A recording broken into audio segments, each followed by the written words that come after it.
ఈ లిస్ట్ అంతా కోడిగుడ్డు మంత్రి అవినీతి అక్రమాల చట్టాన్ని రాశారు. పాపం ఈ మంత్రి వాళ్ళ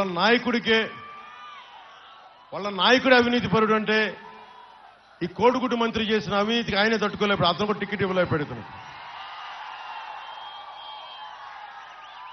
లిస్టు చదవమంటారా? కోడిగుడ్డు మంత్రి చదవ. కొండల్ని కొల్లగొట్టి మట్టి కంకర అమ్మేసుకోవడంలో కోడిగుడ్డు మంత్రి సిద్ధహస్తుడు. మంత్రి ఆయన అనుచరులు రియల్ ఎస్టేట్ వ్యాపారులను బెదిరించి కమిషన్ వసూలు చేయడంలో దిట్ట. రకరకాల బినామీల్ని పెట్టి కసింకోట మండలం, మనకి విశ్వనాథపేట మండలం కసింకోట గ్రామంలో దాదాపు ఎన్ని వందల ఎకరాలు చేశారో. క్వారీల యజమానులు బెదిరించి కమిషన్లు గుంజుకోవడం. రియల్ ఎస్టేట్ వ్యాపారాలతో పాటు ప్రైవేట్ సెటిల్మెంట్లో కూడా ఆరుతేరిపోయారు వీళ్ళు. పాసు పుస్తకాలు ఇవ్వాలన్నా, మ్యూటేషన్లు జరగాలన్నా మంత్రి బినామీల అనుమతి తప్పనిసరి. రేపొద్దున మా ప్రభుత్వం రాగానే ఈ బినామాల సంగతి పడతాం మీకు.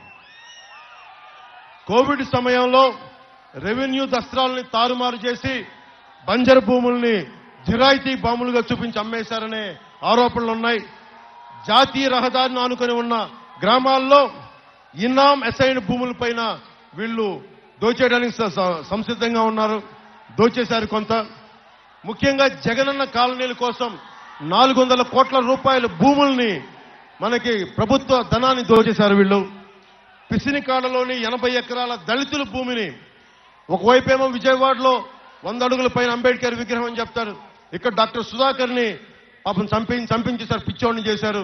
ఇంకోవైపేమో పిసినికాడలో 80 ఎకరాల దళితులు ఎసైన్ భూముల్ని ఎకరానికి 60 లక్షలు విలువ చేసే భూమిని మనకి 13 లక్షల చొప్పున బలవంతంగా లాగేసుకున్నారు. మంత్రి బినామీల్లో ఒకరు, కోడిగుడ్డు మంత్రి బినామీల్లో ఒకరు కసింకోట మండలంలో జగనన్న కాలనీలకి ప్రభుత్వంలో ఎక్కువ ధరలకు భూములు కొనుగోలు చేయించి కొంత రైతులకు ముట్ట చెప్పి మిగతాది వాళ్ళ సొంత జేబులు వేసుకున్నారు. మంత్రి బినామీల్లో క్రికెట్ బెట్టింగ్ రాయిళ్లు, మైనింగ్ మాఫియాకి రక్షణ కవచంలో నిలుస్తా ఉన్నారు. మీరు అక్రమ కేసులు పెడతా ఉన్నారు. ప్రభుత్వం రాగానే మీ బినామీలకి, ఈ రౌడిజంకి బలమైన చెక్ పెడతాం.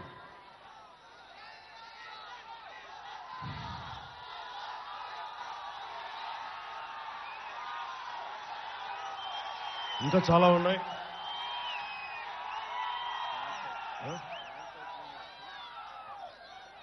మీరు ఒకసారి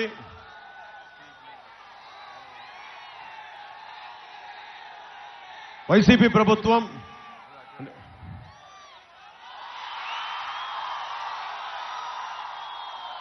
కొనతల రామకృష్ణ గారు బాధపడుతుంది ఏంటంటే పోలవరం గురించి చెప్పని. పోలవరం గురించి వాళ్ళని అడిగితే, వైసీపీ వాళ్ళని అడిగితే వాళ్ళకి డ్యాన్స్ వేయడం తప్ప, డ్యాన్స్ కాంపిటీషన్లు తప్ప పోలవరం గురించి మాట్లాడే సమర్థత, సత్తా లేదు వాళ్ళకి. ఎందుకు ప్రత్యేకించి మన సీఎం రమేష్ గారిని, ఎందుకు నేను భారతీయ జనతా పార్టీని, ప్రధానమంత్రి గారిని అభ్యర్థించి మరీ ఆంధ్రాకి తీసుకొచ్చామంటే, పోలవరం ప్రాజెక్టుకి ప్రధానమంత్రి గారి సహాయ సహకారాలు లేకపోతే మనకి పోలవరం ప్రాజెక్ట్ అవ్వదు. అందుకని అలాగే ఎందుకంటే చాలా అడ్డదిడ్డంగా చేశారు దాన్ని.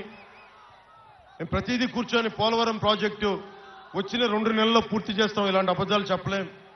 కానీ బలంగా నిలబడతాం. సకాలంలో, సాధ్యమైనంత తక్కువ కాలంలో దాన్ని పూర్తి చేసే బాధ్యత కూటమి ప్రభుత్వం తీసుకుంటుంది. అందుకు ఈయన గెలుపు చాలా కీలకం ఇక్కడ. అలాగే స్టీల్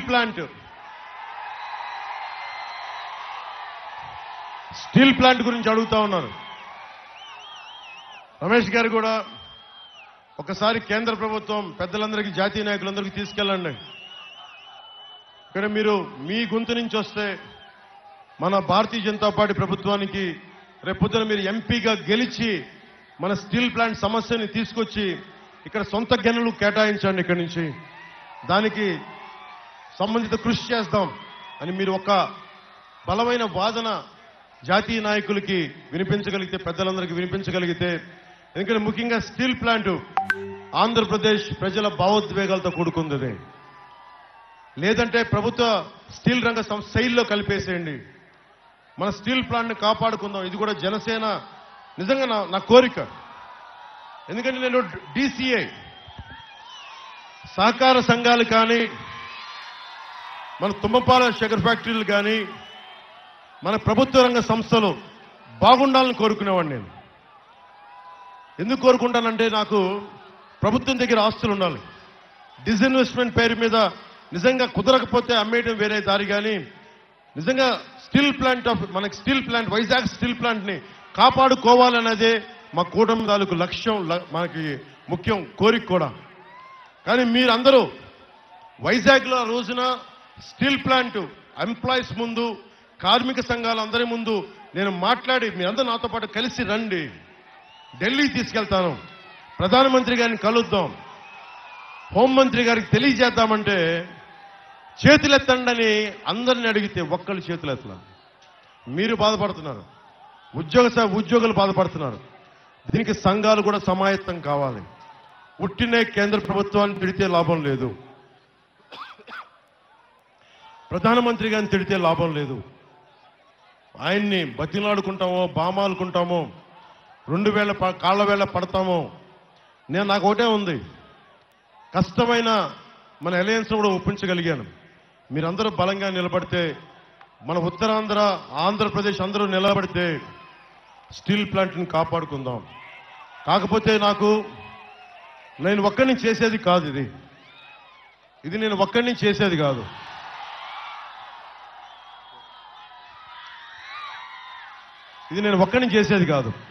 మీరందరూ కలిసి వస్తేనే నేను ఏదైనా చేయగలను. మీరందరూ కలిసి వస్తే స్టీల్ ప్లాంట్ని మనం రక్షించుకునే బాధ్యత మన కూటమి ప్రభుత్వం. కానీ మీరు రావాలి రోడ్ల మీదకి. మీరు రాకపోతే మటుకు స్టీల్ ప్లాంట్ రక్షించుకోలేము. ఎందుకంటే మీ అందరికీ కూడా బాధ్యత. ఈరోజు నేను ఓట్లు అడుగుతున్నానంటే మీరందరూ ఆలోచించండి, నాకు భవిష్యత్తుకి ఏం అవ్వదు. షూటింగ్లు చేస్తే నేను కోట్లు సంపాదించుకుంటాను, నా భవిష్యత్తు ఏం అవ్వదు. నేను బలంగా ఉంటాను. నా జోలికి ఏ గుండాగాడు వస్తే కాళ్ళు కీళ్ళు ఇరక్కొట్టేస్తాను.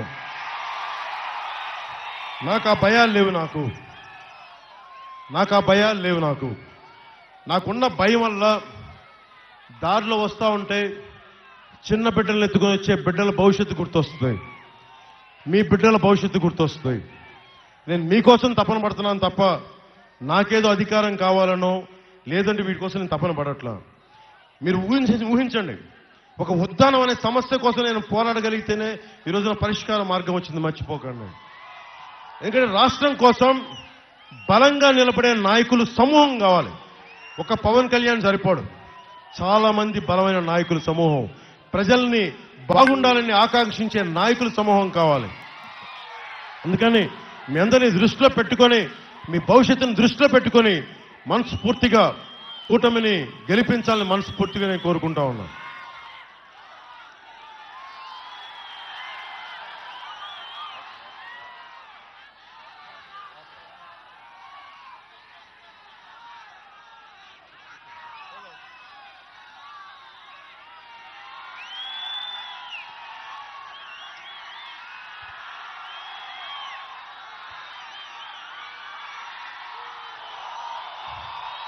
ముగింపు మాటలుగా, నేను తల్లి భక్తుడిని,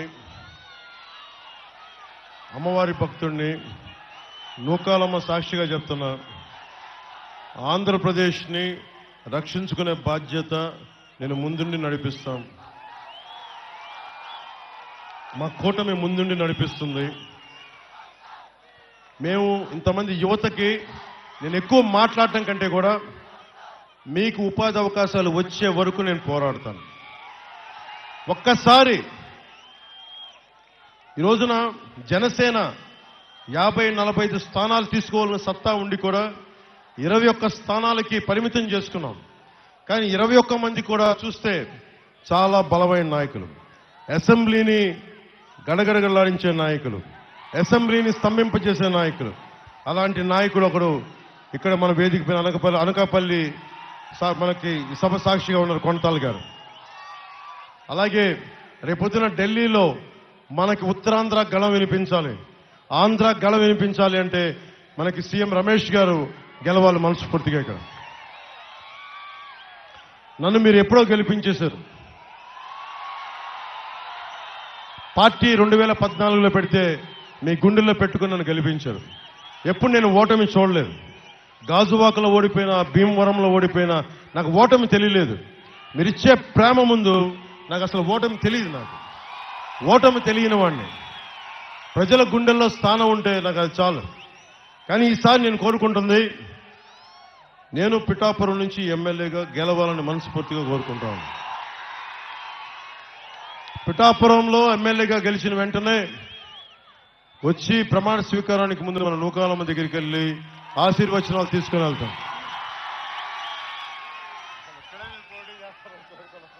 పాపం కొనతాల్ గారు అడిగారు అనకాపల్లి నుంచి పోటీ చేయమని. కానీ నేను చెప్పాను, మీరు ఉత్తరాంధ్రకు సంబంధించి మీ అనుభవం చాలా అవసరం రాష్ట్రానికి. నేను ఒక్కనే సరిపోను, మీరు కూడా రావాలి ఇక్కడికి, మీరు కూడా అసెంబ్లీలో ఉండాలని కోరుకొని ఆయన మనస్ఫూర్తిగా నిలబెట్టాను. ఆయన అభ్యర్థిత్వానికి బలమైన నాయకులైండి కూడా ప్రతి ఓటర్ దగ్గర సొంత మనుషులాగా ఉండి కలిసిపోయే పీలా గోవింద్ గారు మనస్ఫూర్తిగా మద్దతు తెలపడం నాకు నిజంగా ఆనందం కలిగించింది. అలాగే నాకు పాలిటిక్స్లోకి రాకముందు నుంచి కూడా, సినిమాలోకి రాకముందు నుంచి కూడా నాకు దాడి వీరభద్రరావు గారి పరిచయం ఉంది. దాడి వీరభద్రరావు గారు మనస్ఫూర్తిగా నా కృతజ్ఞతలు తెలియజేసుకుంటా ఉన్నా. ముఖ్యంగా కులాలకి, మతాలకి, ప్రాంతాలకి అతీతంగా మా కూటమి నిలబడుతుంది. మీ ఆశీస్సులు కావాలని కోరుకుంటూ తిరిగి విజయనాదంతో అనకాపల్లిలో అడుగు పెడతాం మళ్ళీ భవిష్యత్తులో.